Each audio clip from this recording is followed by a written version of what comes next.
The second Friday of May will mark 75 years since VE Day, as the United Kingdom remembers the end of war in Europe.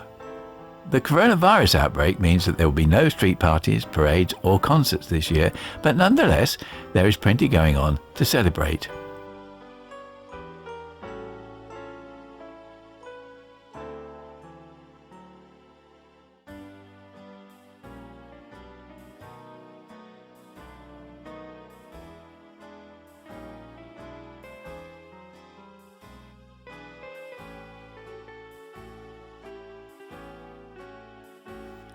More recently, local war historian Andy Begent put together a collection of the stories that were covered in a book called Chelmsford At War.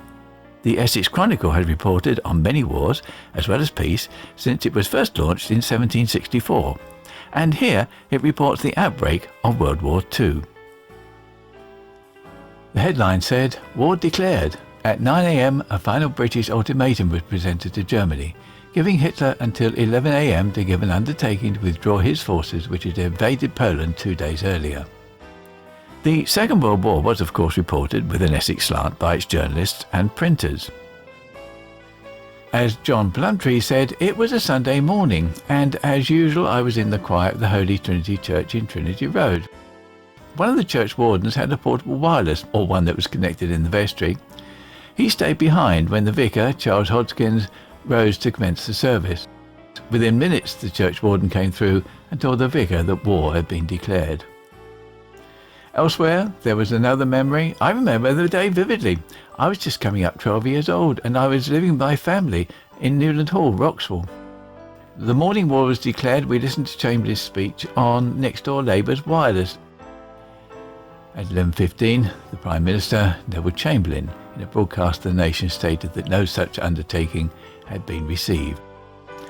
One of the Chronicle correspondents said, "A quotation made at the start of the First World War went through my head. Something about the lights going out all over Europe. I thought they were going out yet again." Retired journalist Peter Sanders, a former editor of the Chronicle's sister paper, the Newsman Herald, kept the memento of his journalist days on the Brentwood Gazette and when he was based at the newspaper group's Westway printing offices at Widford.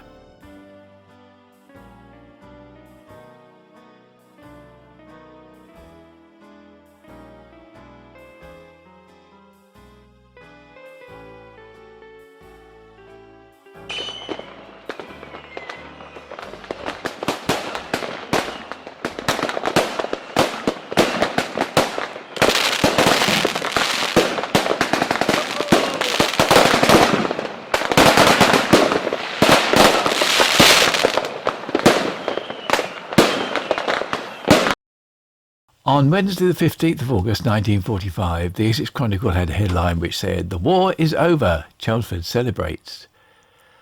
The government declared the day VJ Day, and it was to be the first of a 2-day holiday. With most people asleep when the news of the end of the fighting was announced, initial celebrations were muted, but as news spread, the streets became more crowded. In Chelmsford town centre, bunting and flags were hastily put up during the morning. The cathedral paid host to well-attended special services throughout the day, and its bells were rung to celebrate the end of the war. Similar scenes were witnessed at churches all round the Chelmsford district. As the streets became crowded, rain began to fall, and the crowds quickly dispersed for the shelter of the pubs, leaving them almost empty by 7 p.m.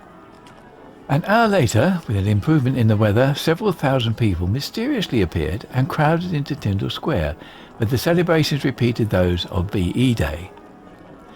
At the Corn Exchange, entertainment was provided by the Salvation Army Band and then the Dave Leamington's Band. Loudspeakers conveyed the King's Evening Wireless broadcast, with the arrangements once again in the hands of the Chelmsford Dance Club, with Arthur Beaton as MC. Most of Chelmsford's pubs had a 1-hour extension until 11 p.m. Once they had closed, the dancing and the celebrations got into full swing, lasting until around 3 a.m. In one incident, a sailor found himself mindless his bell-bottoms while running along the street and came right into the path of a naval officer. He gave the customary salute, which was acknowledged, and to the amusement of the crowd, carried on as if nothing had happened. In Molsham Street, a soldier's cafe was opened by Miss Mead, where all men in uniform were given free refreshments and cigarettes. Around 20 people had to be treated by the Red Cross first aid post at the Corn Exchange for minor injuries sustained during the festivities. In other parts of the town, fireworks were set off, and the first of dozens of VJ parties that were to be held over the coming weeks took place.